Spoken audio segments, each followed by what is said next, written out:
Sí, ¿verdad? Las 6. Hola, buenas tardes. Pues estamos en este webinar acerca del psicólogo de emergencias y estamos con nuestra invitada de hoy, maravillosa, que es Maite Vázquez Resino. Bueno, pues ¿quién es Maite?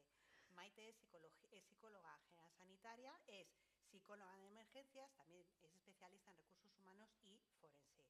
Además es colaboradora nuestra del máster de psicología general sanitaria y hoy nos va a contar una experiencia muy interesante desde el punto de vista de vuestra formación como psicólogos. Los psicólogos sanitarios estamos en muchos ámbitos. Uno de ellos es el de emergencias. Por eso hoy vamos a hablar de qué hacemos los psicólogos sanitarios en emergencias. ¿Qué hacemos los psicólogos sanitarios de emergencias? Bueno, pues hablando de dónde vienen los psicólogos sanitarios y esta colaboración de emergencias, hablamos un poquito, ¿verdad?, de los antecedentes, ¿verdad?, desde cuándo empezó esta psicología de emergencias, ¿no? Venimos del año que nos ha sorprendido mucho porque viene del año 96, ni más ni menos, que eso hace bastante tiempo, ¿verdad, Maite? De ese cambio, de ese camping de las Nieves, y cómo se hizo un desbordamiento del barranco de las Nieves y cómo hubo esas víctimas, y es donde arrancó, por así decirlo, la necesidad de psicología de emergencias en España, ¿no? Exactamente. Pues sí, nos hemos sorprendido porque a todos nos viene ahora mismo a colación estas catástrofes recientes, ¿no?, que están ya como más protocolarizadas, ya todos tenemos un sentido de la prevención que, bueno, nos alegramos, y sobre todo la necesidad de esos psicólogos que tenemos que estar ahí acompañando, no solamente en el momento, sino también en la posvención, que es lo que venimos también aquí a comentar. Y realmente fue en el Barranco de las Nieves, en Biescas, que muchos de las personas que nos estarán escuchando pues no lo recuerden, donde varias familias pues instalaron los camping en el cauce y se desbordó. Entonces, bueno, pues con las víctimas que se las llevó el río, y ahí sí que ya se vio o se observó esa necesidad de ese acompañamiento, esa necesidad de estar en duelo, de dar seguridad, etcétera, etcétera. Todo lo que vamos a ver en esta tarde, que por cierto muchas gracias por esta invitación y por esta buena compañía, por supuesto. Muchas gracias. Es verdad que de ese camping de las Nieves, ¿no?, pues nace un poco la necesidad, ¿no?, y se ve esa necesidad, ¿no?, de formar dispositivos como el que perteneces, ese dispositivo de emergencias de la Comunidad de Madrid. Pero ha habido, que lo estábamos viendo, ¿verdad?, en muy poco tiempo, muchas desgracias, tanto a nivel meteorológico, ¿verdad?, como derivada de accidentes. Vamos a hacer un repaso porque nos ha pasado de todo, ¿no? Empezamos con el 11M en 2004. El 2004, pues fijaros que estamos diciendo eso, que de catástrofes, ¿no?, que ocurren. ¿Y cuál es quizá la diferencia más palpable que tiene el 11M? Pues la intencionalidad. Hay un factor humano ahí muy, muy importante. Quizá Biescas hay un factor meteorológico, ahora hablaremos de Dana, volcanes, accidentes, pero aquí sí que había una intención. Entonces, primero nos pilla de sorpresa. Todas las emergencias, catástrofes, urgencias, como las queramos llamar, que van a derivar, por supuesto, en una sintomatología que también trataremos ahora, ¿no?, cada persona, evidentemente, tiene una manera de afrontarlo. Pero es que esto del 11M viene impregnado con unas características también ya más allá de esa sorpresa, o sea, culturales, sociales, políticas. Y lo podemos dejar ahí, porque ahora estamos inmersos también en un momento geopolítico, también, ¿no?, también de mucha guerra. También los psicólogos sanitarios, evidentemente, no solamente de emergencia, estamos tratando a muchas personas ahora con familiares y en temas de guerra. Entonces, este momento concreto, tanto como el 11S, como el 11M, como el tema también luego en Barcelona, Londres, etcétera, tiene una connotación, como digo, más política. Entonces, ahí ya se mezclan también temas cognitivos, creencias, ¿no?, que también se tratan quizá de otra manera, que pueden ser pues lo que estamos diciendo, un volcán o un desbordamiento de un río. Porque es verdad que, fíjate, el 11 me marca ese punto de inflexión, ¿no?, desde no había un protocolo bien establecido, se empiezan a trabajar esos protocolos y se piensa no tanto en el momento de la situación, ¿no? O del momento de impacto inicial emocional en estas víctimas, ¿no? Sino se piensa en el corto, en el medio y en el largo plazo, ¿no? Se aprendió muchísimo. En el 11M aprendimos muchísimo. Efectivamente, muy bien lo has comentado, ya se empieza ya no solamente la prevención primaria, secundaria, terciaria, que hablaremos de ella y que tan importante es para los psicólogos sanitarios. Ahí lo que se implementó, lo que se observó, es la necesidad de una especialización, porque en el 11M todo el mundo quería ayudar, con su buena intención. O sea, sí es verdad que en cualquier emergencia lo estamos viendo, la solidaridad y las personas se vuelcan, pero es verdad que muchas veces esa buena intención ha llevado también a tener una sintomatología adversa que no es la necesaria. Y ahí se dio cuenta, o nos dimos cuenta, o cuando se fortalecieron mucho esos protocolos de actuación y ya se dio ese empoderamiento real al psicólogo sanitario, al psicólogo de emergencias. ¿Por qué? Porque tiene unas cualidades, luego lo veremos, por ejemplo, que es el tema de la comunicación y decir esas palabras adecuadas. Entonces, no todo vale. O sea, yo lo que digo, el ciudadano con toda su buena intención de decir, no te preocupes, no pasa nada, esto pasará. No, esto realmente no es así. Y como decía antes, cada persona es un mundo. Yo quiero decir una cosa antes de seguir con la webinar, que quede muy claro a todas las personas que nos están escuchando, ¿no? Que son respuestas normales ante momentos o eventos anormales. Es decir, que cualquier expresión, sintomatología, es normal en ese momento, ¿no? Entonces, es lo que digo, nosotros como psicólogos sanitarios, ya no solamente con esas habilidades, sino con esa formación, ya sabemos realmente lo que se puede precipitar de todo eso. Entonces, buscamos la manera de adaptarnos, de adecuarnos al momento, a la persona, a las familias, al contexto. Y esto, pues, eso lo marcó realmente, fue el punto de inflexión que tuvimos con el 11M. Aparte que también los protocolos ya se empezaron a organizar de una manera mejor que luego se vio en la COVID.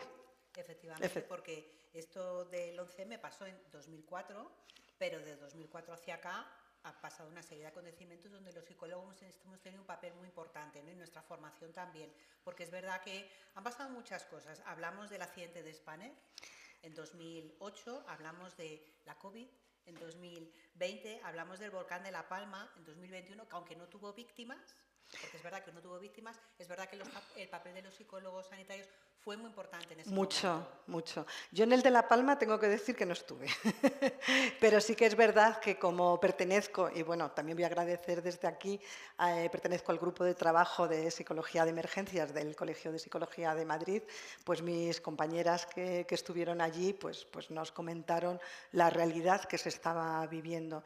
Entonces, bueno, pues pongo también en contexto esas familias que están viendo cómo sus viviendas, cómo sus pertenencias están siendo también tragadas. Me da igual que sea por el agua, que en este caso por la lava, o sea, que la ves venir, ¿no? Dice, era dantesco ver el humo, ver, pues eso, cómo poco a poco se va tragando. Entonces, ¿cómo dices tú a esas personas, ¿no? Tienes que reconstruirte una nueva vida, ¿no? Y que muchas tampoco tuvieron mucho tiempo también de buscar refugios. Ahí también funcionó muy bien todo el sistema, ¿no? También en este sentido, ¿no? De dar refugio, de dar albergues, cabida, todo. Las islas, pero tienes que acompañar también en los duelos, porque no hubo víctimas, pero son duelos que estás viendo tu vida, que tus fotografías, tu vida, igual que ahora la Dana, claro, estás viendo que tu vida se la está tragando el agua, la lava, el fuego, ¿no? En cualquier tipo de catástrofe. Entonces, a partir de ahí nos tenemos que volver a reconstruir, ¿no? Que es importante, y qué importante es el psicólogo acompañando en todo momento ahí en esas situaciones. Y fíjate lo que decimos, ¿no? Que en el volcán de La Palma no hubo víctimas mortales directas, ¿no? Debidas al volcán, pero es verdad que igualmente hubo que hacer una reconstrucción de toda esa vida, ¿no? De esas personas, ¿no? Y llegamos a la Dana con 237 víctimas. Y una vez que pasa la Dana 2024, que pensábamos que había sido después, nos vamos a Adamuz. ¿de acuerdo? Que es el segundo accidente con más pérdidas humanas, porque hemos estado revisando, ¿verdad? Y en 2013, El Jan Grois. efectivamente, tuvo 80 fallecidos, ya nos encontramos con 46. Hablamos, si te parece, de Adamuz, ¿vale? Hablamos de cómo empieza el papel del psicólogo una vez que, estando en un dispositivo de emergencias, como es tu caso, te activan. ¿Cómo funciona esto? Bueno, pues vamos a ponernos en contexto un poquito. Efectivamente, como comenta Monse, es una catástrofe ferroviaria. Además, es que ha ocurrido hace 2 meses. Está en la retina de todos, ¿no?, esas imágenes. Pues vamos a contextualizar. Esto es un domingo, 18 de enero, ¿no? Y 6:10 de la tarde parte desde Atocha un Avia dirección a Huelva. En ese momento, 20 minutos más tarde, está saliendo un Irio desde Málaga a Madrid y se encuentran en el punto de Adamuz. Cuando yo tengo que decir, vamos, creo que ya lo he comentado, que yo he participado en todo el tema del acompañamiento, intervención en Irio, ¿no? Estoy en 2 dispositivos, estoy en Renfe y estoy en Irio, pero es verdad que yo, según ocurrió el accidente y lo vi, digo, me van a llamar inmediatamente de Irio. Efectivamente, te activan y en un primer momento pues te dicen, ¿estás localizada? Sí, estoy aquí en Madrid. Vale, pues vamos a ver si te tenemos que trasladar a Adamuz, cómo está allí el tema, o bueno, pues empezamos ya a formar una base en Atocha. 4 de la mañana. A ver, que ya me he ido más adelante. Os iba a decir el punto, ¿no?, en el que salen los 2 trenes, pero estos 2 trenes salen llenos de vida. De hecho, las personas que venían de Málaga, imaginaros, venían de competiciones deportivas, de ver a sus familiares, de pasar el día y venían de bodas, venían de celebrar bodas con familiares y amigos. Mira, se me empieza ya a poner la carne de gallina, ¿no? Pero luego os comentaré, pues eso, que cuando luego se las atendía, cada persona es una historia de vida. O sea, es igual que cuando entran por la consulta, ¿no? Es una historia de vida, pues en este momento es lo mismo. O sea, que en Albia, pues exactamente igual. Tengo que decir que los trenes se tenían una primera idea que habían chocado frontalmente. No es así. El que descarrila es Irio, además por la parte de atrás, por eso las personas que murieron de Irio, que fueron solo 9, el resto, las 39, perdón, fueron 46, 39, no, ahora ya me he liado. Bueno, sí, pero en Irio fueron menos, pero fueron de los vagones últimos porque fue justo donde descarrilan, ¿vale? Y al salirse de la vía chocan con el tren de Albia y se sale o sea, salta al precipicio. Por eso tardaron también más en rescatar a los de Albia, porque tampoco se les veía, ¿no? Entre los colores rojos de Irio, que eran más visibles y que se quedaron ahí en la vía, pero no chocaron frontalmente. De hecho, a mí me han comentado víctimas. Luego me decían, si nosotros vimos pasar el tren, o sea, que fueron los coletazos de los últimos vagones los que... O sea, bueno, pues con este contexto, vale, pues a las 4 de la mañana ya sí que me activan y me dicen bueno, que ya ese caos inicial que os podéis imaginar in situ, ¿no?, cuando llegan al rescate, ¿no?, de todas las personas, bueno, pues que en este caso Irio y Renfe empiezan a poner ya a los supervivientes pues autobuses para traerlos para Madrid. Entonces que me vaya para Atocha y efectivamente nos vamos para Atocha y ahí ya sí que está el dispositivo pues con todos los equipos. Tengo que decir que se trabaja interdisciplinarmente. Esa es una de las habilidades del psicólogo de emergencias, ¿no? Me activan como coordinadora, llego a la coordinación, entonces, bueno, es muy importante desde llegar al punto saber eso, las víctimas que hay, un poquito lo que ha ocurrido, aunque también es verdad que la información al principio está muy sesgada, muy difuminada, confusa, cuando llegas, pero bueno, saber lo que te puedes encontrar. Entonces, en un primer momento empiezan a llegar los autobuses con los primeros supervivientes. Que recordemos que es gente que ha vivido el accidente, exacto, pero no está herida o no está herida de gravedad. Y entonces ellos inicialmente salían desde Andalucía y venían a Madrid. Entonces esa gente llega a Madrid, pero claro, llega con una experiencia... Imagínate, o sea, imaginaros, muchos habían venido, pues eso, habían ido amigos a buscarles o familiares habían ido a buscarles y otros efectivamente se habían venido en el autobús, no todos querían venirse tampoco en el autobús, esto se les da la opción. Ajá. Y bueno, ya desde aquí digo el agradecimiento a los psicólogos de emergencias Eso es. de Andalucía, porque hay dos, Oriental y Occidental, pues ahí ya se empezaron a volcar, ¿no? en ese acompañamiento. Entonces, efectivamente, empiezan a llegar los autobuses. De hecho, llegaron 4. Durante el día llegaron 4 en este lunes. El último que llegó fue a las 12 de la noche, no se me va a olvidar nunca. Y bueno, pues, ¿qué es lo que hacemos ahí o qué es lo que...? Primero pasan por un examen físico. Siempre lo primero es el físico, a ver cómo han estado en el viaje, acompañados con psicólogos, tengo que decirlo, y de hecho en el último, pues con unos perritos que están adiestrados para acompañamiento emocional. Ajá. Que yo es la primera vez también que lo hemos comentado aquí, que lo he visto y a mí, bueno, me pareció muy, muy bonito. Porque además fue muy bonito porque además está en esa último autobús venían, es que no se olvida, ¿no? Venían 2 familias completas con sus niños, que claro, cuando decían, vienen 2 personas, estamos continuamente haciendo reuniones, ¿no?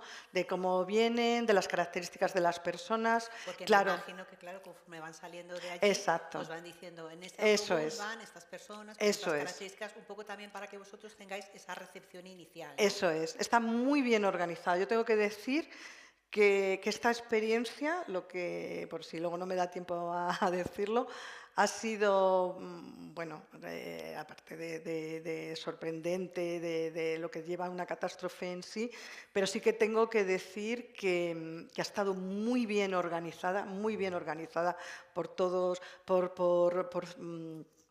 por Gobierno Civil, 112, todos, o sea, hemos creo que mantenido además muy bien esos protocolos que hablábamos antes que no Sí, existían, ¿no? sí, Y que ahora de alguna manera sí que existen, ¿no?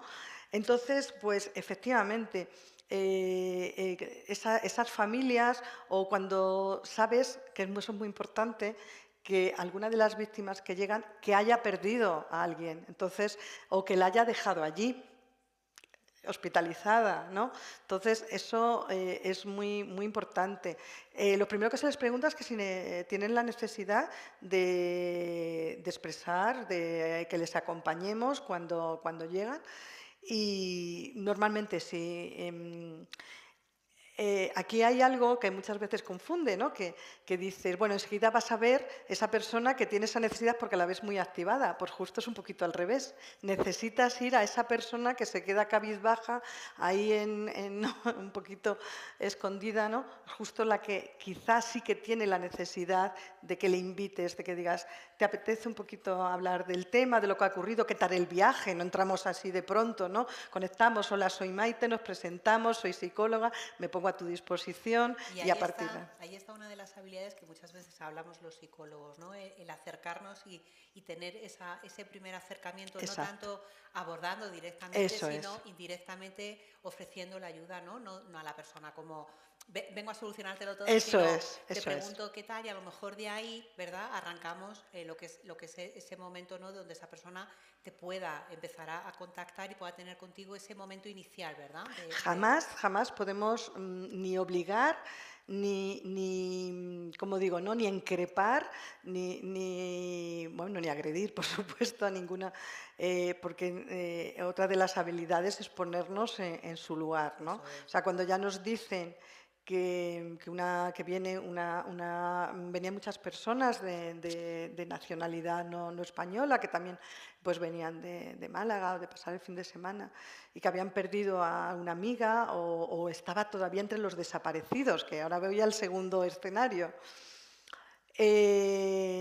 Pues imaginaros, o sea, poneros en la piel de esa persona, ya no solamente sus heridas físicas, porque claro, te vas a encontrar magulladuras, muchas veces también eso impresiona, ¿no?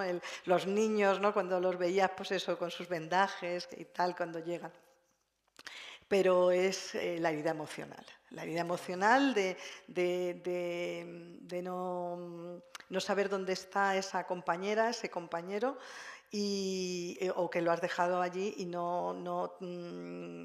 bueno, pues que no sabemos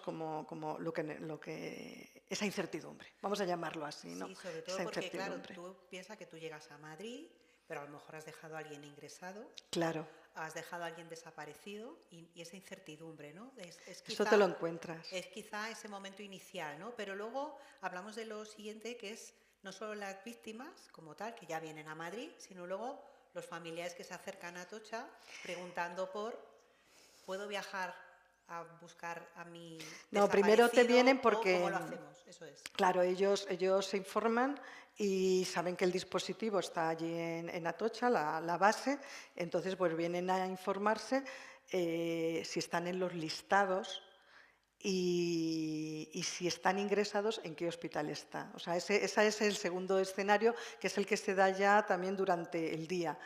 Entonces, bueno, pues yo tengo la imagen, ¿no? El recuerdo de ese novio, que se fue la novia eso, a pasarlo con unos amigos el fin de semana y no, bueno, el teléfono, el móvil dejó de funcionar y ya no sabía dónde estaba. Además, no eran de España tampoco. Entonces, se junta también que no tienes el apoyo familiar, porque no tienes una familia también, y la estás buscando. Y va en el vagón 7, como hemos dicho, entonces, pero ahí entonces nuestro trabajo es, bueno, acompañarle en todo momento, en este caso, por ejemplo, estoy poniendo el ejemplo de este chiquito, ¿no? Acompañarle en todo momento, que no esté solo, que no se desborde, que no se active emocionalmente, acompañarle si necesita comer, si necesita beber, y mientras nosotros hacemos una gestión también de información y bueno, pues adquirimos también eso, los listados de teléfonos, que también, bueno, esto lo organizamos muy bien, de hospitales y centros donde se han derivado, claro, a esas personas. Claro, los listados en ese momento todavía no están actualizados. Entonces, ahí el psicólogo es donde tenemos que estar continuamente, porque continuamente tú sabes que esa persona se teme lo peor, pero tú no le puedes decir en ningún momento, ni mantén o sea, Esperanza. ni tampoco te pongas en lo peor, ¿no? O sea, pues lo que hacemos es centrarle un poquito en el presente, como digo, que no esté activado, centrarle en el presente y devolverle siempre y continuamente esa información que vamos obteniendo real. Pues mira, aquí nos han dicho esto, pues no está, pues bueno, vamos a la siguiente. Claro, te empiezan a hacer muchas preguntas, pero no sé qué, ¿y por qué no te dicen esto? ¿Por qué no te dicen lo otro? Claro, la persona está ansiosa, o sea, con la ansiedad anticipatoria, generalizada además, en ese momento de saber cómo esta persona, y nosotros no tenemos medio de saberlo. Porque la incertidumbre que hay en esos momentos no solo es de cara a la información que vosotros tenéis, que claro, es que se actualiza en el momento, sino también manejar la incertidumbre de ese usuario, ¿no? De ese usuario. De hecho, una de las habilidades del psicólogo en estos temas es la habilidad de dar malas noticias. En este caso no lo tuvimos que dar nosotros, la persona estaba fallecida, la chica que iba en el vagón 7. Pero bueno, nosotros en este momento estuvimos acompañando hasta que luego ya por la tarde pues ya se lo comentó otra persona. Pero durante ese día, esas 48 horas, lo que estuvimos es eso, acompañando a las víctimas que llegaron y sobre todo a los familiares, haciendo ahí un trabajo intenso de acompañamiento, de conexión emocional, de regulación emocional. Es muy importante no dejarles solos. Muy, muy, muy importante. ¿Por qué? Porque, como digo, son respuestas normales ante estos acontecimientos. Entonces no sabes cómo esa persona puede actuar. Ya sabemos que la rabia en ese momento, lo primero es la negación. O sea, lo primero es la negación. Esto, más o menos, sí. Esto no me está pasando a mí, esto no puede pasar, se han equivocado, vuelve a mirar, vuelve a llamar por teléfono, no, porque, o sea, fijar, la incertidumbre, o sea, nosotros eso la intentamos como sostener y convertirla en esperanza, pero esa es una de nuestras habilidades, estar ahí. Pero no dejarla sola en ningún momento, porque no sabemos, o sea, no tiene por qué hacerse daño, pero entra. De hecho, a nosotros nos forman con simulacros. Y en los simulacros un tema es ese, cuando ves que una persona está calladita o está tal y de pronto desaparece y dices, Dios mío, que no sabemos dónde está. Lo dices en temas ferroviarios y dices, es que no puedes perder de vista, ¿no? Entonces, por eso ahora somos tantos psicólogos, hay esta necesidad que para mí es muy importante y, como digo, de mucha relevancia, esta necesidad de la psicología de emergencia por estas funciones, ¿no?, que desarrollamos. Y luego llega otro momento.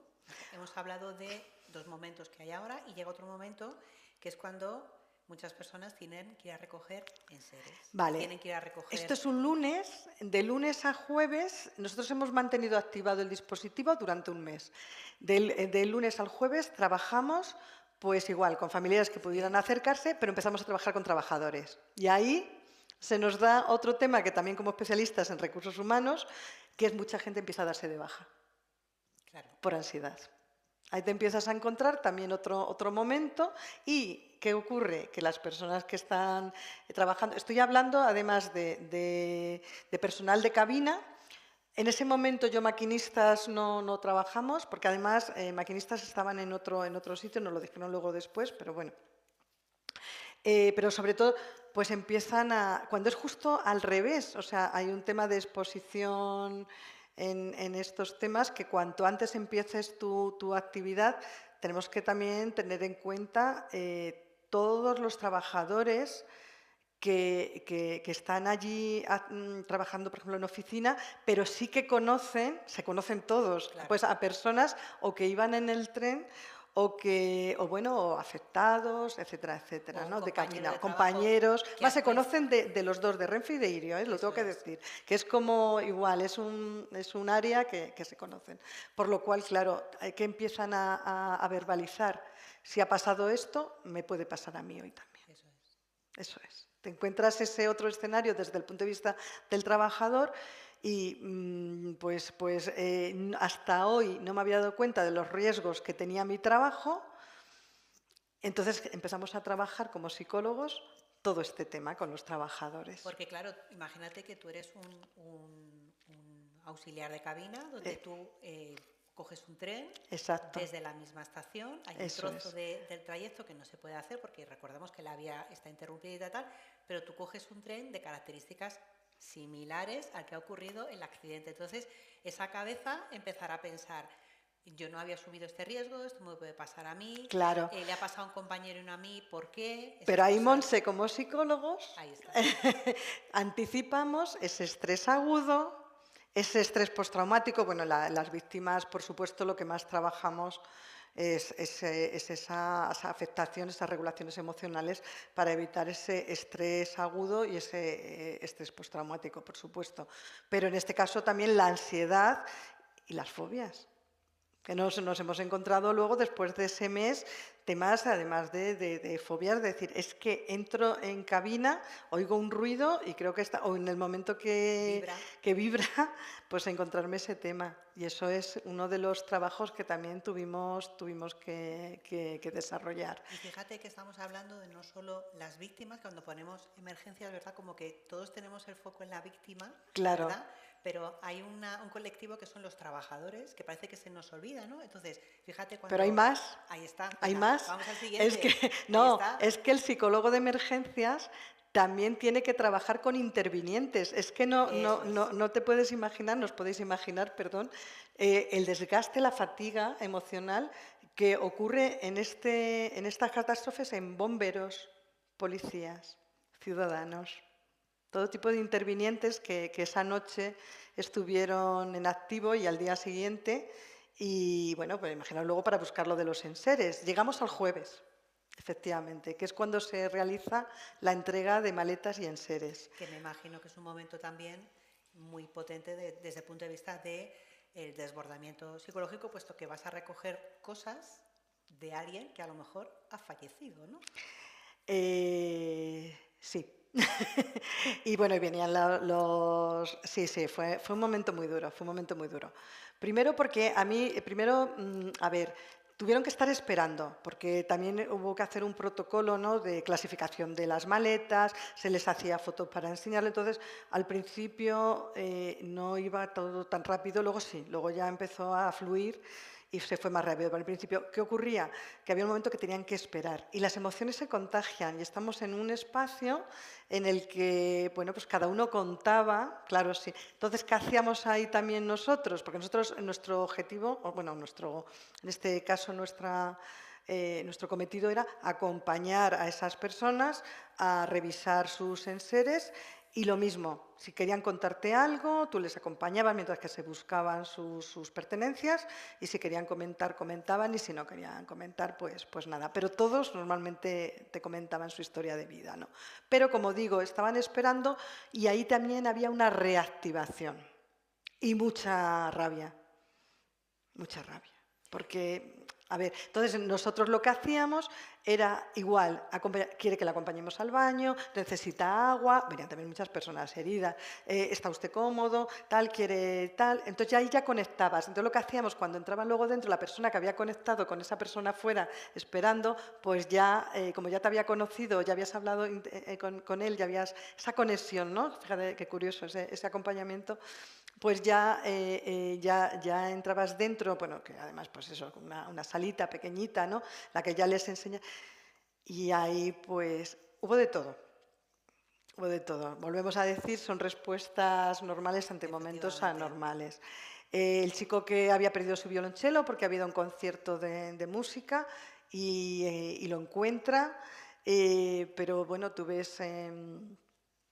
bueno, que crees que se va a alegrar, o sea, tú dices, mira qué bien, que lo has encontrado, y no, pues eso, la actitud era realmente fría. Al revés, hubo dos casos, dos personas que a mí, de verdad, todavía me acuerdo y me hacen llorar. Una pareja, chico-chica, que vieron cómo el tren empezó a salirse de la vía, entonces dijeron esto. Entonces se dieron la mano, se hicieron una bolita, porque ya lo tengo que decir, sí. Creo que las personas que fueron supervivientes fueron aquellas que se hicieron una bolita, se abrazaron y se fueron al suelo. Entonces se abrazaron, entonces van a recordar, entonces tú... Les decía lo mismo, si me lo queréis comentar, pues mira, están buscando, pues además ya les dices, ¿no? Puede que no se encuentre todo, de hecho los teléfonos móviles no se encontraron casi ninguno, ¿no? Que decían, jo, mis fotos, bueno, vamos. Pero bueno, mientras que lo están buscando, si queréis comentarme cómo os encontráis después de ahora de 4 días, cómo se ven las cosas, entonces te encuentras con la primera sintomatología, el insomnio, sí. El tema del sueño. Ya ahí te dicen en estos 4 días, y lo mismo que con los trabajadores, cualquier ruido, cualquier luz, se quedaron oscuras, el frío. Sabemos que todo sensibiliza a través de los sentidos, entonces todo lo que... Entonces, bueno, pues ahí lo mismo, les acompañamos, les validamos todas sus emociones, lo que hacemos es validar, entendemos perfectamente, nos ponemos en vuestro lugar, pues todo lo que ha ocurrido, y a partir de ahí lo que trabajamos, algo que los psicólogos trabajamos, pues es el tema, por supuesto, de resiliencia, fortalezas, significado vital. Creo que, vamos, no me puedo ir de aquí sin decir esas capacidades, ¿no? que debemos tener siempre en cuenta. Porque es verdad que es muy fácil, ¿no? Ponernos en la piel de esa persona. Bueno, fácil, o es uno de los... Relativamente. Pero bueno, tenemos que estar preparados, ¿no? Para ello y lo que nos vamos a encontrar. Pero a partir de ahí, con lo que te están contando, ¿qué hacemos? Entonces... pues esa pareja, ¿no? Pues decirle, fíjate, pues ese momento, ese abrazo, ¿no? Pues lo que os ha servido. Sí que encontraron en este caso sus enseres. Encuentras otras personas que me decían, es que no tenía que haber ido. Yeah. Te encuentras con el tema del destino. Estamos también, recordemos que estamos en la fase de negación y shock emocional, y en muchos momentos te vas a encontrar personas disociadas. Y aquí también se les vuelve a decir el mismo tema que hablábamos antes. Nos ponemos a vuestra disposición porque a lo mejor ahora crees que te encuentras bien, pero puede que en 2, 3 días, un mes, no se sabe, también sabemos cómo funciona el estrés, ¿no? Más, algo muy importante también para los psicólogos, el tema lucha-huida, ¿no? Entonces ahí también nos lo vamos a encontrar en ese contexto, ¿no? Monse, historias de vida. O sea, es que además, cada persona, por eso al ponerte en su lugar, dices, es que yo podía ser esa familia que había ido a Málaga pues a ver a mis amigos, a disfrutar pues eso de cualquier velada. Yo creo que hay historias, ¿no? que hemos visto a lo mejor en los medios, ¿no? Yo creo que todos vimos la historia de aquel perrito que desapareció, que finalmente encontraron, que un poco todos te pones en esa situación, ¿no? Dentro de todo el accidente y de todo lo que hay, siempre hay historias de esperanza.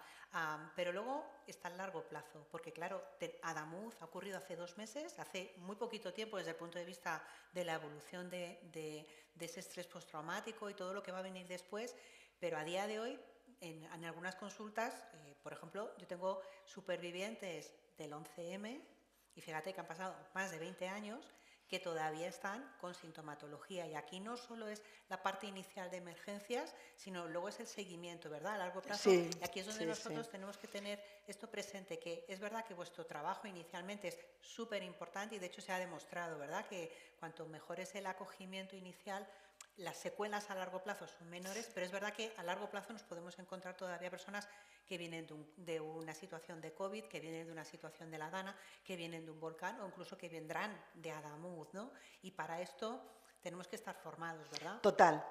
Bueno, ya he ido comentando, ¿no? Esas habilidades, esas capacidades que ponemos en práctica, pero, por ejemplo, en el tema de la psicología de emergencias, es muy, muy importante conocer los primeros auxilios psicológicos, Eso que es. como ya he estado explicando, es eso, observar a la persona, ponernos, presentarnos, acompañándole.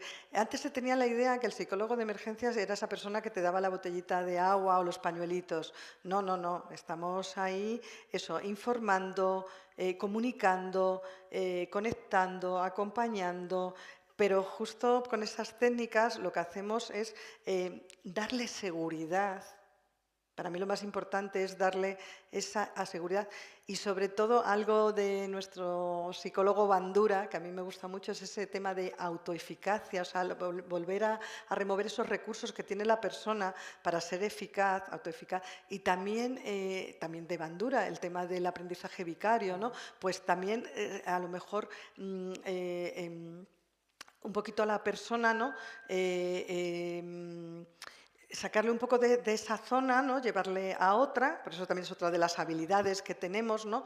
Por lo que decía antes, que las emociones se contagian y que no aprenda tanto por aprendizaje vicario, y con eso también evitamos esa reactivación y ese estrés postraumático. Entonces, es fundamental la formación, lo digo, primeros auxilios psicológicos y el PAE, el primer apoyo emocional, que es lo mismo, ayudar a la persona a regular sus emociones, a explicarlo cómo funciona el estrés, bueno, depende del momento, ¿no? En ese momento los primeros auxilios psicológicos es lo principal, ¿no? Estar acompañando, saber qué te tiene ahí.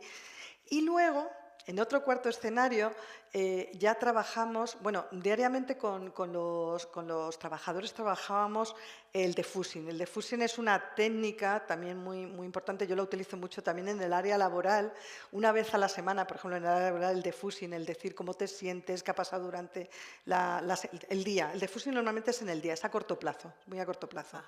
Pero lo que nosotros trabajamos luego fue el debriefing. El debriefing es cuando ya ha ocurrido 2, 3 semanas, ¿no?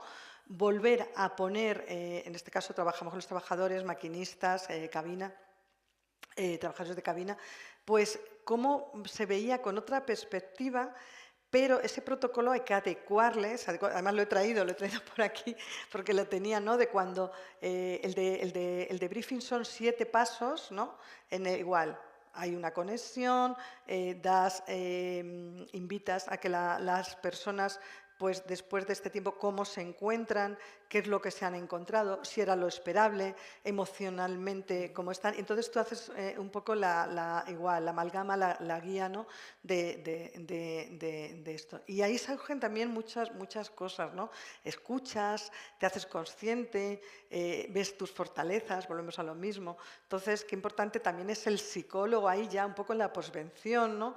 Evitando también una prevención terciaria en el que no se enquisten muchas de estas sintomatologías, porque imaginaros lo mismo, el maquinista, que todos se conocen, entonces conocen al maquinista que ha fallecido de Albia, que además tenía 20 años, ¿no? Sí. Entonces, esas situaciones, y volvemos a lo mismo, el pensar que te puede ocurrir a ti, pero ya han pasado 3 semanas, entonces ya el debriefing también ayuda también a contextualizar todo ya desde otra perspectiva, ¿no? Entonces ahí el psicólogo es súper importante, también esa figura para dar forma, ahí es donde yo digo que es donde entra lo de el crecimiento personal, ¿no? Es decir, cómo hemos crecido en esas 2 o 3 semanas. Si volvemos a los trabajadores, que como también vengo de recursos humanos, ¿no? Esos trabajadores que querían darse de baja, ¿no? por un tema de ansiedad, o que al final sí que han estado ahí, lo han superado, lo han hecho. Qué bueno es ese reforzamiento y el decir cómo has crecido, ¿no? Como persona. Y eso también ayuda muchísimo. Esa intervención ya en estos temas ayuda muchísimo. O sea, que fíjate qué escenarios más diferentes y todo lo que los psicólogos sanitarios podemos hacer Y en además todos hay una ellos. cosa importante en todo eso que es nuestro propio tratamiento, ¿no? Porque claro, me imagino, Vale. Maite, que es una cosa de la cual hablamos poco, pero también es importante. Muy importante. Tú que has estado en esos escenarios, luego hay que volver a casa y hay que ser Maite persona. A ver, es que hay algo que también nos enseñan, nos cuesta, nos cuesta. Esto de ni somos Superman ni somos Superwoman. O sea, ya en consulta, ya también eso es como algo. Yo tengo una muñequita de Superwoman y otro de Superman en consulta, yo los tengo. Según entra, pues es que quiero, pues eso, salvar el mundo, ¿no? Pues en este momento nos sentimos que entonces llegamos hasta donde llegamos. O sea, es verdad que las primeras horas, como te he dicho, fueron muchísimas y a mí ya he perdido la cuenta de las que estuve allí. Es verdad que no podías ya, tú te das cuenta, eres consciente de que no puedes atender por esa fatiga igual que a las 8 de la mañana que a las 12 de la noche, Correcto. Evidentemente. Entonces es verdad que por eso están también nuestros coordinadores externos que están diciendo, tú ya a casa, aunque no lo quieras dejar, o sea, déjalo porque hasta aquí hemos llegado. Tú misma, o sea, sabes tus límites. Pero es que nos cuesta esto de decir, pues, por ejemplo, yo el tema de los niños. Yo es que no trato con niños. Entonces, cuando sabes que van a venir niños, dices, yo es que me voy a derrumbar, por ejemplo, con los niños, con los animales. Parece. En cambio, pues dejarme eso, adultos, mayores, que es mi experiencia, pues es más cercana, más. Entonces, tienes que saber tus límites. Tienes que saber tus límites. Y ahí entra el autocuidado. Ahí está. Ahí entra la parte del autocuidado. Saber eso. Y esos ahora los protocolos están muy bien porque ya nos dicen las horas que tenemos, con quién nos tenemos que. Y cuando entras ya en el siguiente turno, ¿no? que ya tu compañera psicóloga ya te dice, pues mira, lo que hablábamos antes, este trabajador está cabizbajo. Había un problema. Esto de la salud mental, que menos mal que también todo esto que hemos dicho, toda esta evolución lo ha normalizado. Pues al principio se sentían un poco observados cuando iban a hablar contigo. Claro, tú estabas allí en unas salas, dices, me pongo a vuestra disposición, ¿no? Venga, ¿te animas? Tal, ¿quieres hablar? ¿Quieres un ratito? ¿Charlamos? ¿Qué tal te encuentras? Pues te veo tal, ¿no? Vale. Pero luego te comentaban que algunas no querían entrar porque se sentían observadas y que qué iban a pensar los compañeros. Fíjate. Se sentían más vulnerables. Qué curioso, ¿no? Y Que quiero sacarlo aquí. Ha cambiado, ¿verdad? Mucho. Mucho. ¿Cómo ha cambiado? La visión, ¿no? Y el decir justo al revés, jo, qué bien, tengo unos psicólogos aquí que al final, fíjate, o sea, entraban a lo mejor hablando del impacto emocional de la catástrofe, ¿no? Que había ocurrido hace 2 días, y terminábamos hablando de la familia, de los amigos, del tiempo que llevaban trabajando y esto como. O sea que al final esto también creo que es muy importante, cómo se ha normalizado al psicólogo en estas áreas, bueno, y en todas. Porque también si algo trajo la COVID del 2020, ha sido este tema. Entonces ya esta necesidad de tener psicólogos en todos los ámbitos. Y esto también quiero yo decirlo aquí y dejarlo muy, muy palpable. Creo que es muy importante. Pero el autocuidado es muy importante. ¿Quién cuida al cuidador? Entonces, si tú no te cuidas, al final ponerte en el lugar de los demás cuesta, aparte de la fatiga mental, etcétera, etcétera. Creo que y es además muy importante. yo creo que el autocuidado nuestro muchas veces tenemos que tenerlo como muy en la prioridad, porque es verdad que cómo voy a ayudar a los demás si a lo mejor emocionalmente yo no estoy en mi mejor momento, ¿no? Es una cosa yo creo que es muy importante, una de nuestras propias habilidades, saber nuestras propias limitaciones, saber qué puedo atender y qué no, y hasta dónde puedo atender y qué no, y sobre todo aprender de ello, ¿no? Que yo creo que es una de nuestras habilidades, ¿no? Que nunca dejamos de aprender. Nunca dejamos de aprender. Es así, ¿no? Una de las habilidades del psicólogo de emergencia, me está recordando, Monse, es que tenemos que ser, a ver cómo decirlo, tenemos que tener mucha creatividad, mucha flexibilidad, mucha apertura. ¿Por qué? Porque hay momentos de reacción o de tomar decisiones, ¿vale? En una consulta como que es más fácil, ¿no? Estamos sentados, es más sosegado, incluso dice, bueno, déjame consultar esto. No, aquí te viene todo de imprevisto y hay momentos, y además lo que estábamos hablando antes, el tema comunicativo, como además ya también animo desde aquí el tema de emergencias. Estamos hablando a lo mejor de adultos, niños, pero pensar en personas con discapacidades. Cuando yo me empecé a formar en la emergencia, yo me acuerdo que fue un rescate en unas personas que habían ido de excursión a unas cuevas y tenían discapacidad auditiva. Entonces, ahí tienes también que estar formado, pues como hicimos, pues con pictogramas, con lo que se nos ocurrió en ese momento, ya cuando les habían rescatado, evidentemente salieron todas ilesas, ¿no? No se me va a olvidar aquello. Entonces, bueno, pues tenemos que improvisar, tenemos que crear, imagínate con los niños, ¿no? Tenemos que reaccionar en un tiempo que muchas veces luego dice, ay, madre mía, ¿cómo he podido yo decir eso, ¿no? Pero es verdad que esa flexibilidad, esa capacidad de adaptación, vamos a llamarlo así, ¿no? que me has recordado ahora dentro de esas capacidades del psicólogo. Por eso digo que no es todo acompañar, que sí que está muy bien, saber lo que necesita, la botellita de agua, sino eso, el tener una comunicación con tus coordinadores superiores, con tus coordinadores en horizontal y con esas personas. Y cada persona, como digo, es un mundo y no es lo mismo tratar a un niño que una persona mayor con una discapacidad incluso funcional, o sea, o sensorial, o sea, que por eso también nos forman en ello. Y creo que eso es muy importante. ¿Qué pregunta me habías hecho?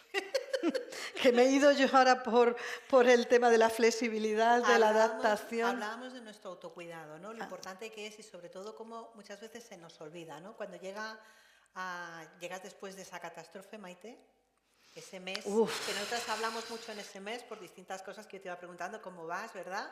Y de repente uno llega a casa, llega a la vida normal y todo eso forma parte de tu trabajo, pero te llevas un montón de historias, claro. Te cuesta un montón. A ver, te quedas... a ver, es que es muy bonito, ¿no? Yo siempre digo que es que además como los psicólogos no solamente aprendemos en los libros, aprendemos de esas historias de vida. Y de cada historia de vida tiene un aprendizaje, ¿no? Yo me llevo un aprendizaje. Y yo me llevo el agradecimiento de las personas, o sea, cuando llegas a tu casa, o sea, para ti o sea, no te sientes superwoman, o sea, lo que estamos hablando, pero sí que sientes que has puesto ese granito de arena, o sea, y yo de hecho creo que lo puse en alguna de las redes, o sea, yo soy la que agradezco el haber estado acompañando a estas personas, soy yo, o sea, la que agradezco, ¿no?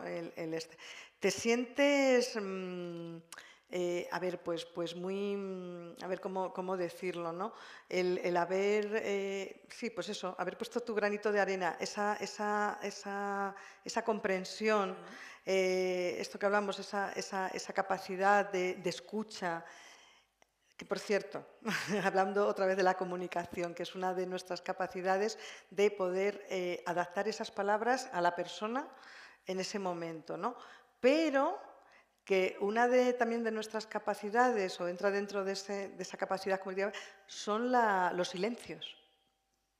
Que eso también en el tema de los duelos, como digo que es que el duelo está muy relacionado, claro, con el tema de las emergencias, muchas veces los silencios ayudan más a reconstruir, ¿no? que palabras que jamás puedes decir eso de no te preocupes, no, esto ya pasará, no, por Dios. Muchas veces si no sabes qué decir es mejor guardar ese silencio, ¿no? Porque quizá en el silencio es donde aparece la introspección, sí, donde aparece la mirada, donde muchas veces ese conectas usuario, con la ¿no? Emoción. Efectivamente, recoge esa emoción y conectas con él. Exacto. Y yo creo que el manejo de los silencios cada vez más, ¿no? Está en nuestra práctica profesional darnos cuenta, ¿no? De lo importante que es ese manejo de los silencios, ¿no?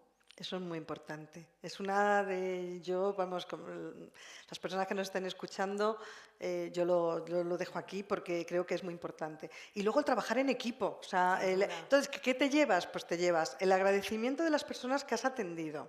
ya sean trabajadores, familiares, víctimas, saber que además tú les dices que quedo a tu disposición, en cualquier momento lo que necesites, aquí voy a estar, ¿no? Te llevas todo esto. Pero luego te llevas también el buen hacer, ¿no? Qué bien lo hemos hecho, qué bien hemos trabajado en equipo, qué bien los compañeros, compañeras, qué bien los coordinadores. Ya te digo, yo en los primeros momentos y en los de briefing he estado como coordinadora y la verdad que no he tenido ningún problema absolutamente. Vamos, qué evolución, ¿no?, ha habido en estos manejos, nunca mejor dicho, ¿no? Entonces, bueno, igual que conocemos nuestros límites, pues sabemos que el autocuidado es muy importante. Saber luego conectar con esas emociones cuando ya ha ocurrido todo. Fíjate que decíamos, jolín, que ocurrió hace dos meses y parece eso que fue ayer, ¿no? Y te llegan todo esto, ¿no? Y conectas, lo pones en el cuerpo y lo saboreas. No hay más. De las clases que das en el máster, que ahí te tengo que tirar un poco de la lengua, venga, cuéntanos. Porque Maite es nuestra profesora en una asignatura del máster en salud laboral. Qué importante es todo eso en salud laboral. Me imagino que cuando hablas de ese papel de las crisis en los trabajadores, todo esto, les habrás hablado algo a nuestros alumnos. Total. Que yo sé que sí, ¿verdad? Pues en el tema sobre todo de estrés, burnout, fíjate, estrés, porque además el modelo, ¿no?, de Lauros y Forman, ahora me llega mucho, ¿no?, de huida, cuando les explicas además que en cualquier ambiente, en este caso en el ámbito laboral, pero en el ámbito de la catástrofe, el bloqueo, la congelación forma parte de cualquier conducta. La huida, ¿no?, esto es lo que hemos dicho antes, la lucha-huida, ¿no?, el tema del estrés. Y fijaros que en el burnout, que es las personas que no lo sepan, es la fatiga mental ocasionada, duradera durante mucho tiempo, ¿no?, en un proceso de desgaste o infravaloración, vamos a llamarlo así. En el tema del burnout también hay mucho estrés postraumático. Entonces, también ahí es cuando, qué importante es la psicoeducación, decirles cuáles son la sintomatología que van a tener, esos flashes, Además, en las catástrofes también, lo que has comentado, hay personas ahora del 11M que siguen llegando, temas de las guerras, ¿no?, porque muchas veces se queda... No hemos hablado de la disociación también, que es otro de los aspectos de cualquier actitud ante una catástrofe, ¿no? Me quedo disociado, no quiero saber nada de esto bueno, pero llega un momento que cualquier elemento, el que menos te creas, igual que con el hace remover todo y brotar. Entonces, claro que se lo pongo a los alumnos este tema. Por supuesto, el ámbito laboral hay más un tema de control. Ahí no es la diferencia. En la emergencia hay un tema de sorpresa. ¿No? Entonces, y también voy a decir que da igual que intervengamos con personas que acaban de tener un accidente de tráfico, o sea, la sintomatología va a ser la misma que en esto, que es más devastador y, bueno, pues con unos efectos notorios. Pero si estamos formados como psicólogos, o sea, sabemos hacerlo en cualquier ámbito y en cualquier ambiente, en cualquier aspecto de la vida. Porque fíjate que además en Adamuz tenemos no solo las víctimas, sino tenemos los propios trabajadores que ahora mismo han vuelto a su puesto de trabajo, están en esos silencios, ¿verdad?, que hay cuando se pasa. Yo me acuerdo cuando el 11M, ¿no?, yo me acuerdo en los días posteriores, incluso meses posteriores, cuando la gente que íbamos en el tren pasábamos por la zona de Atocha donde llegábamos, ¿no?, como había ese silencio, ¿no? Sí. Por eso cuando has hablado de los silencios, efectivamente, en ese silencio, en esa reflexión, ¿no?, donde estás pasando por un sitio donde sabes que han fallecido personas, ¿no?, sabes que ha habido un acto terrorista, como fue ese momento, ¿no?, como ese momento, quieras que no, aunque no hayas sido víctima, que lo hayas visto desde fuera, ¿no?, y simplemente eso, a nivel social, todas las consecuencias que hubo, ¿no?, cómo pasar por esa vía, siendo usuaria de Renfe, ¿no?, como que te removía emocionalmente. Me puedo imaginar cualquiera de los trabajadores que coge un Ibrio, coge un Albia en el mismo horario. Claro, eso es lo que... En la misma ruta, ¿no? Y que en el momento que se restablezca la vía, ¿no? Volverán a pasar por el mismo sitio, ¿no? Entonces, Sí, sí, sí, ese manejo de esas situaciones, fíjate que ahí confluyen varias cosas, no solo el papel nuestro como psicólogos, desde el punto de vista sanitario, desde el punto de vista de emergencias y desde el punto de vista de recursos humanos, ¿no? Con lo cual esa versatilidad que tenemos que tener muchas veces en nuestras funciones, ¿verdad? Y la formación. En todo Volvemos esto, en al el fondo, inicio de tenemos que estar formándonos continuamente. Yo con mis años aquí sigo estudiando, sigo sí, formándome y efectivamente no dejas de aprender. Es verdad que la práctica hace mucho. Pues sí, sí, lo has dicho muy bien.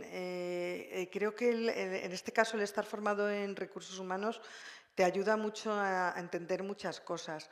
Hubo que organizar horarios, planillas. O sea, yo me ponía, claro, a mí como me gusta mucho este tema, pues veía cómo se organizaba, en este caso, una empresa además lo hacían todo online, vamos, todo mediante conferencias y tal, y bueno, no es que estuviera allí escuchando, ¿no? Pero sí que tenía yo interés como tal, pues hubo que reorganizar todo. Claro, hay que ver que esta vía está cerrada, pero es que sigue sí, cerrada, ¿no? En Málaga. Entonces, esto también afecta a tu vida personal. exacto. Es decir, tenías unos horarios o unos turnos y ha habido que adaptarlos a estos nuevos horarios. Entonces, te decían personas, trabajadores, bueno, pues hombre, que estaban cansados de hacer esfuerzo. Entonces, ahí estabas tú para sostener todo esto y también, pues ponernos también en esa empatía, y sí, al final, con esas intervenciones, claro que sí, han ido funcionando. Mucha exposición progresiva, Sí, sí. mucha, mucha exposición progresiva ante los elementos. Y luego también mucha conexión social entre ellos, o sea, de equipo, ¿no? Creo que ha sido muy importante el ver que no están solos, o sea, creo que ha sido muy, muy importante, ¿no? El saber que había personas que entendían sus necesidades, creo que el saber que antes esto hubiera ocurrido y no tenías tampoco, bueno, pues esa persona, ¿no? de acompañamiento, de apoyo, ¿no? Entonces hay que entender y yo decirles, es que entiendo perfectamente que te entiendas así, porque claro, se ha fracturado tu vida, ¿no? O sea, se ha fracturado tu vida.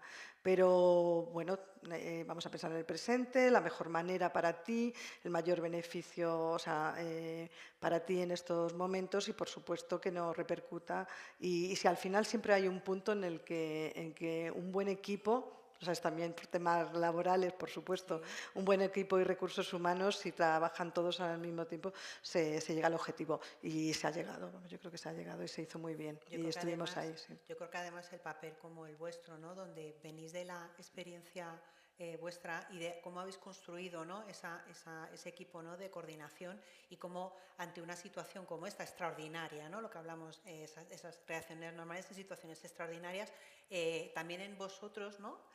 Yo que tengo contacto con varios de vuestro equipo, es verdad que vuestro autocuidado, ¿no? Y la relación con todo el equipo, ¿no? Y entender que los cuidadores nos tenemos que cuidar, ¿no? Es Muy importante. muy importante para el desarrollo y esperemos que no haga falta venir más a hablar de catástrofes de todo tipo, ¿verdad? Porque No, lo que esperemos que no. esperemos que no, porque es verdad que en esas situaciones se ve muchas veces implicada muchísima gente, ¿no? Implicado desde distintos puntos de vista y nuestro papel yo creo que cada vez es más importante precisamente por eso, ¿no? No, es que has dicho algo muy importante. Esperemos que no pase. Sí, Vamos a ver, pero pero es sabemos que en que, algún claro, momento, es que estamos en una... es que esto es lo que te llegaban ellos, justo eso es, ese eran sus miedos, ¿no? Pero es que me puede pasar a mí o estamos ¿verdad? En momentos de cambios que a lo mejor no pasa esto, pero puede ocurrir otra cosa. Entonces ahí ya trabajamos la anticipación, volvemos a lo mismo. Qué importante es ser psicólogos para saber que efectivamente te puede pasar a ti, pero puede que no. eso Entonces, es. qué importante es trabajar, estar en el presente, ¿vale? Y no anticiparnos ni preocuparnos, por supuesto, por aquello que no sabemos si va a suceder o no y que es un desgaste o un de energía que estamos. Es decir, que es dar seguridad, estar en la calma y, como digo, el mayor bienestar, o sea, para la persona, ¿no? Qué importante es. Y claro que sí que puede ocurrir, es que dices, Puede que no ocurra otro accidente, pero ¿quién te dice a ti que no vuelva a ocurrir? Y yo, claro, yo siempre les digo, yo no tengo una varita mágica para saber lo que va a ocurrir, ¿no? Ojalá, pero bueno, vamos a centrarnos en el aquí, en el ahora y vamos a intentar eso, disfrutar y trabajar con lo que tenemos. Y muy bien, yo creo que han sido muy receptivos, yo creo que también se les ha transmitido desde la calma, se les ha escuchado, no estaban acostumbrados en muchos momentos también a esa escucha. Como he dicho, el de Fusin este al final de la tarde, el decir, pues yo me quedo con esto, yo me quedo con esto, ¿no? Del día, también era muy importante, ¿no? Porque nosotros ahí también les ayudamos con ejercicios de respiración, de conexión, incluso de imaginación, ¿eh? Yo he tenido que hacer trabajo de mindfulness con muchos de ellos, ¿no? Que mis compañeros decían, no, sí, sí, digo, y han salido, vamos. Entonces, bueno, pues con lo que sabemos, lo que tenemos, pues ayudar y creo que lo hemos hecho muy bien, creo que se ha hecho muy bien. Y el tiempo nos lo dirá, ¿no? Porque es verdad que de las primeras experiencias ante catástrofes, ¿no? Ha habido un aprendizaje. Yo creo que Sí. efectivamente lo que decimos, ¿no? Adamuz ha sido la última de las experiencias. Esperemos que tarde mucho en ocurrir otra, pero que es verdad que el usuario de vuestro servicio en ese momento tiene muy claro qué va a suceder y sobre todo viene a largo plazo, ¿no? No viene una situación determinada, sino que sabe que a largo plazo va a tener un soporte, ¿no? Que eso quizás es muy importante, porque en ese momento yo entiendo que hay muchas manos para ayudar, mucha gente para ayudar, lo que decimos que se despliega mucha gente, pero luego todo eso se calma, pasa a un segundo plano y esa sensación de sentirse en soledad es muy bueno que esas víctimas, ¿no? Directas o indirectas, tengan claro que gracias a vuestro trabajo, ¿no? Y a que luego muchos de los psicólogos que estamos en activo recogemos, ¿no? Tengan presente, es decir, no vas a estar solo. Exacto. Y fijaros cómo ha evolucionado, sí, vamos, totalmente de acuerdo. ¿Cómo ha evolucionado? Porque venimos de una dana. Es que he dicho al principio, vamos a hablar de prevención primaria, secundaria y terciaria. Es que de una dana también bueno, de todas vamos aprendiendo, ¿no? Por eso digo que esta evolución ya se ve muy palpable, ¿no? A día de hoy, y creo que lo esencial es eso, la importancia del psicólogo. Venimos de una dana en la que yo creo que falló, vamos, en mi opinión, la prevención primaria muchísimo. Esto no, bueno, también en la COVID, ¿no? Esto no va a suceder, volvemos un poco a lo que estábamos también hablando, ¿no? Debatiendo, esto no va a suceder, ¿no? Esto aquí no va a pasar nada, no, esto no os preocupéis, ¿no? Y al final ocurre, ¿no? Y qué importante es ese acompañamiento, esa necesidad luego en la prevención secundaria. Y aquí, en el primer momento, se ha visto que era súper esencial, es decir, a ver, aquí no tenemos una prevención primaria como tal porque ha sido un accidente y no estaba previsto, ¿no? Es un poco la diferencia. Pues he dicho que cada catástrofe tenía su idiosincrasia, ¿no? Pero sí que es importante que desde el primer momento todos los equipos, los organismos, por eso te digo que tengo que decir que todo el sistema, todo integrado, todos los equipos han funcionado maravillosamente, porque se veía que había una necesidad, o sea, es que parecía que no funcionaban los equipos en la base, ¿no? En la primera base, si no estaban los psicólogos ahí. Si no estaban los psicólogos ahí, si no estábamos ahí presentes, ¿no? No funcionaba. Y esto antes no era real, o sea, que qué importante. Y fíjate que yo te hago una reflexión, porque es verdad que parece que somos una profesión de moda, ¿verdad?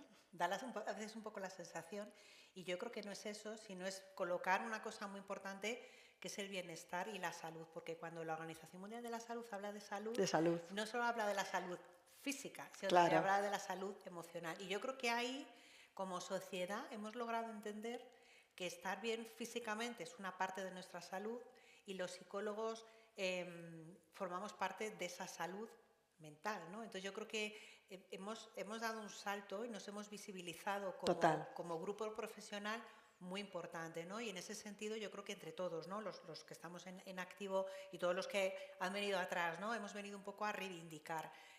Cuando hablamos de salud no solo hablamos de la salud física, sino que hablamos de la salud mental y sabemos que en este entorno, en este contexto, lo biopsicosocial, ¿no? Que es el modelo en el cual nos movemos, efectivamente, lo psicológico es muy importante, ¿no? Y entonces yo creo que ahí, más allá de resurgimiento, ¿no?, que ha venido en el post-COVID, ¿no?, y toda la necesidad que tuvimos de abordar diferentes temas, ¿no?, como fue la soledad, como fue el aislamiento, como fue la incertidumbre, ¿no? Creo que nos hemos colocado como profesión en un sitio muy importante, precisamente lo que dices. Vamos a coordinar dónde están los psicólogos, pues sabemos que de ellos va a depender mucho de todo lo que va a pasar con los usuarios que vienen, ¿no?, y las víctimas que vienen de ese accidente, ¿no? Yo creo que ese es el papel quizá que es donde nos tenemos que colocar y lo que tenemos que reivindicar, ¿no? Total, total, total. Volvemos a decir la importancia cuando estamos allí en la base y tenemos también que intervenir con compañeros. Correcto. O sea, estamos continuamente preguntando, ¿estás bien? ¿Te encuentras bien? Pero no solamente compañeros, o sea, con jefazos de no sé qué, que ves que está...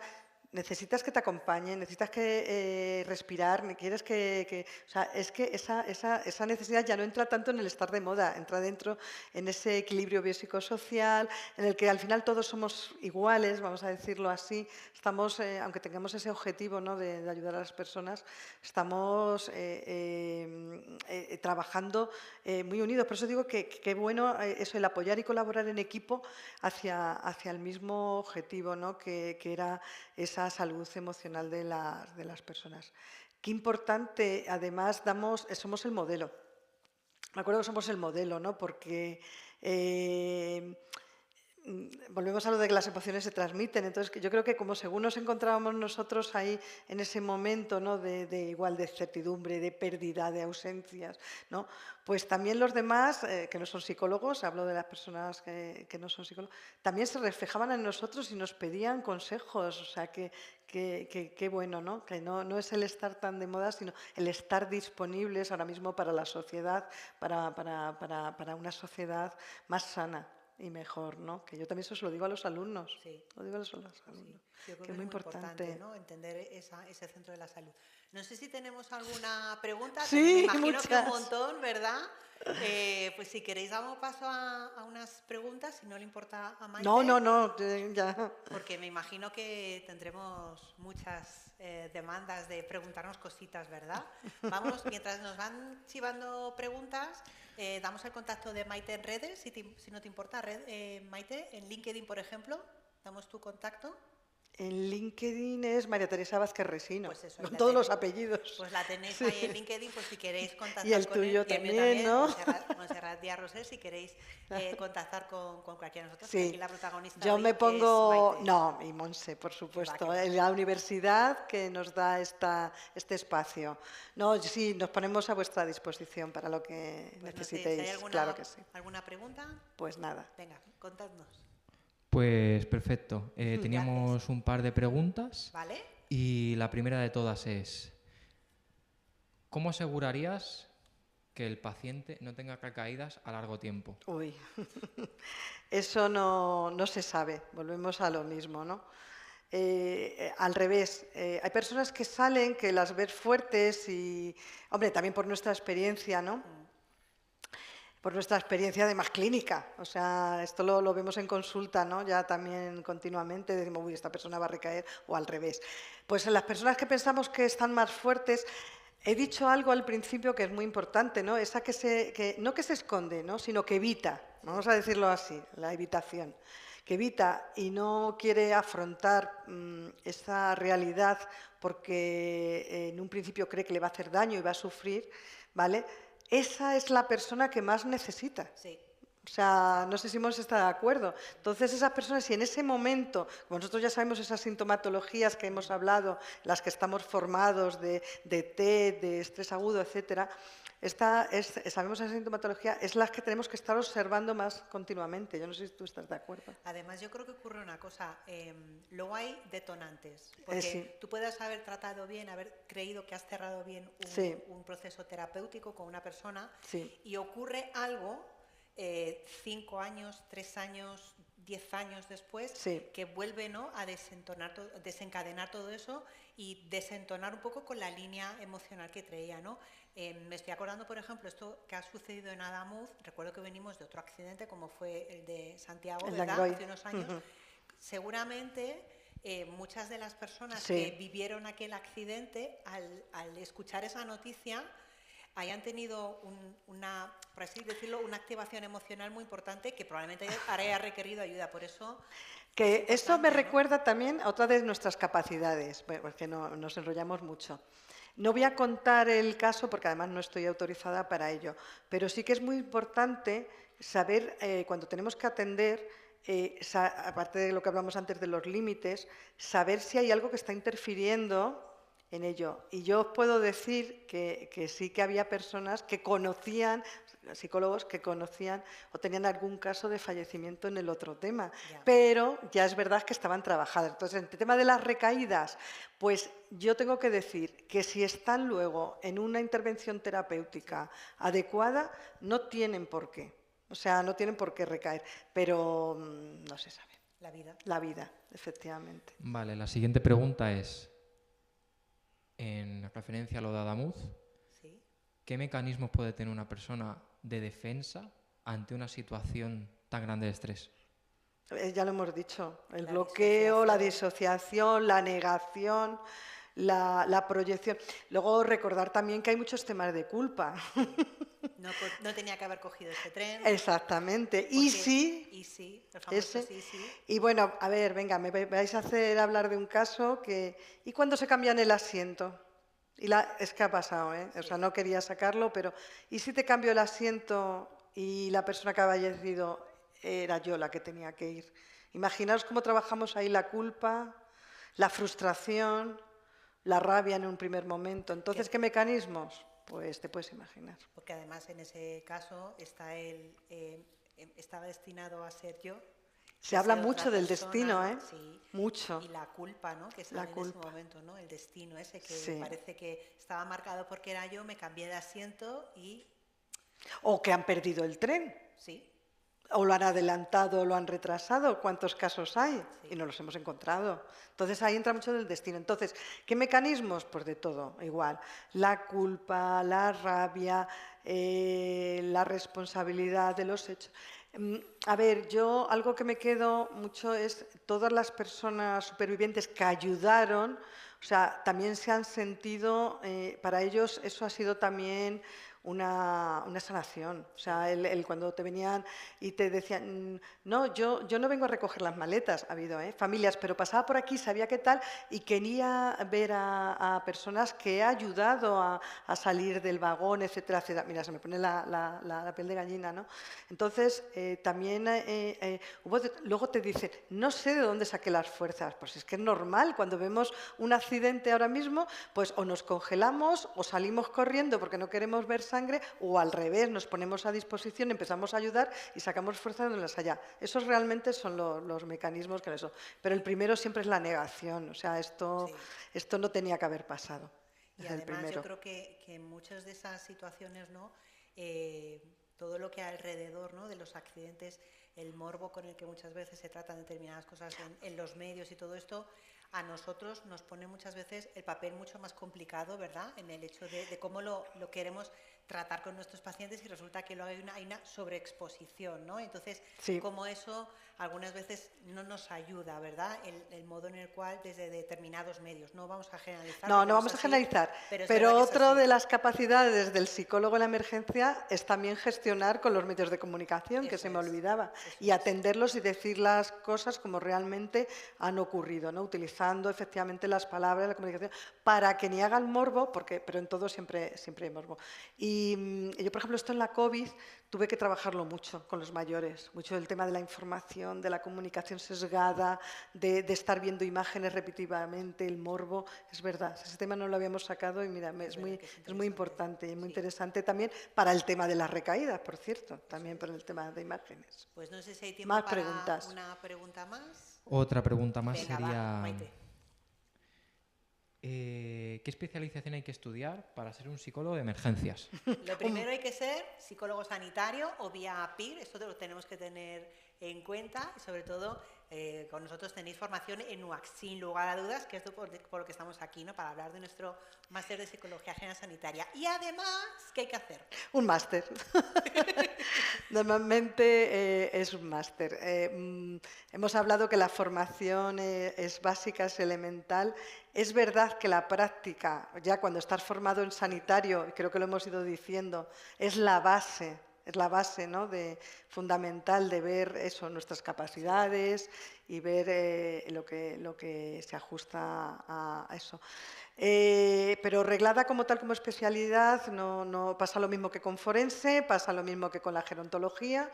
Entonces, bueno, pues normalmente un máster reglado especializado en eso. Y además yo creo que la necesidad de formación de los másteres también viene un poco dependiendo de lo que te va gustando. Yo siempre digo que el máster de General Sanitaria, o sea, en el grado tienes como la visión general, ¿no? Porque nosotros en el grado es verdad que van a prácticas penitenciarias, educativas, social, tienen como mucha variación. Y luego ya en las horas que hacen con nosotros en prácticas tienen la especialización hospitalaria, ¿no? Que hacen prácticas hospitalarias, y luego ya en la práctica privada, incluso hasta en nuestra propia clínica. Pero yo creo que te sirve un poco para saber qué te gusta y qué no, hacia dónde quieres estudiar y hacia dónde no. Eso es. O sea, que un poco te sirve para decir, bueno, ya puedo ejercer en la práctica privada, pero también vas generando también en ti, ¿no? La necesidad de formarte, ¿no? Yo siempre cuento la experiencia. Yo cuando terminé la carrera, yo soy de licenciatura porque somos muy antiguas. Sí, somos muy antiguas. Somos muy antiguas. A mí me surgió la necesidad de estudiar porque yo hice unas prácticas hospitalarias en adultos que venían de la guerra del Golfo. Fíjate, soy antigua. Fíjate, soy antigua, ¿no? Entonces, me surgió la necesidad de formarme porque no entendía cómo personas que en principio eran personas que venían del ejército, ¿no? Que supuestamente estaban formadas en todas esas situaciones, ¿no? de guerra y de conflicto, cómo después quedaba ese estrés, ¿no? Quedaba esa ansiedad generalizada y quedaban muchas de esas fobias que no lograba entender, y por ahí surgió mi curiosidad, ¿no? De la formación. Por eso digo que quizá la base es la nuestra, ¿no? El máster de Psicología General Sanitaria en UACS, pero de ahí luego las distintas especialidades, ¿no? Que vamos a poner en marcha forense el año que viene y neuropsicología. O sea que en ese sentido, bienvenido el tema de la especialización. Sí, también lo dice muy bien Montse. Yo tampoco empecé por el máster de emergencias. Yo entré en el grupo de trabajo. Bueno, es que a mí como de la psicología me gusta todo. Entré en el grupo de trabajo y ahí poquito a poco empecé a adquirir también experiencia, empecé a formarme en primeros auxilios psicológicos, y luego ya, bueno, pues ya lo amplié con el máster y demás. Pero sí que es verdad que puedes, el SAMUR te da, aquí en Madrid, te da muchísima, como voluntario, muchísima oportunidad de formarte y bueno, hay muchos profesionales muy buenos en la docencia en el tema de emergencias, o sea que también no hace falta a lo mejor tampoco hacer un máster especializado, puedes hacer en trauma, en duelo, en emergencias, que no sea tan amplio como puede ser un máster, ¿no? Pero normalmente, siempre lo has dicho muy bien, el psicólogo sanitario y a partir de ahí lo que nos vaya gustando. Bien, no sé si nos da tiempo a alguna pregunta más. Una pregunta más, venga, va, que nos cuenten. Y nos quedaría la última pregunta. Venga, Maite. Vamos. ¿Qué es lo primero que le diría a una persona que ha perdido un familiar y está en estado de shock? Ya sabe la noticia, me imagino, ¿no? Que ha fallecido un familiar y hay que dar esa mala noticia. Momentazo, ¿verdad? Bueno, ahí el tema, volvemos a lo que hemos estado hablando, es darle seguridad. Claro, si está en shock, lo que le digan no te va a escuchar. No. Es decir, que ahí le tenemos que desactivar. Ahí tenemos que desactivarle. Entonces no es el momento en ese acompañamiento, momento de recoger, ¿no? Emocionalmente, claro, esa explosión inicial que sabemos que hay, ¿no? Esa negación, esa rabia, ese enfado, ¿no? Ese momento inicial. Pero si ya le han dado las malas noticias, nosotros lo que hacemos es ponernos a disposición. Esto lo hacemos mucho en el instituto, acompañamos, claro, en el de medicina legal, o cuando lo hicimos en Spanner, a recoger, bueno, ese fue el acompañamiento que más hacíamos en ese momento. Pues le decimos, claro, que por supuesto sentimos la pérdida y que nosotros estamos ahí para lo que necesiten.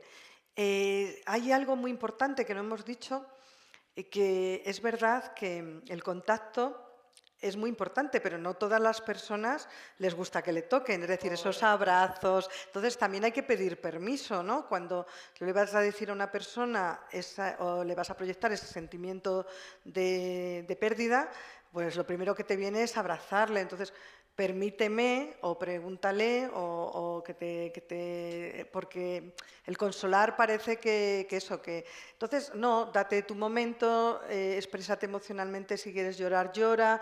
Bueno, lo estoy diciendo así de una manera un poco, pero es dejarle... nosotros lo que nos hacemos normalmente es sostener todo eso que la persona siente. Decir, volvemos a lo mismo, muchas veces no hay que decir nada, los silencios ayudan más a recomponer en la tristeza.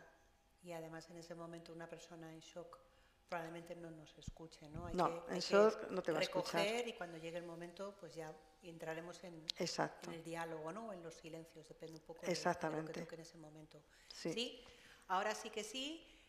Última, ¿nos da tiempo a otra? Sí, venga, va, nos da tiempo a otra. Y para acabar, ¿cuál es el consejo que le daríais a una persona que quiere empezar a trabajar en el ámbito de la psicología para que no se vuelva loco en el aspecto de escuchar a los demás, de también que no le afecten los problemas de la gente, quiero decir? El autocuidado.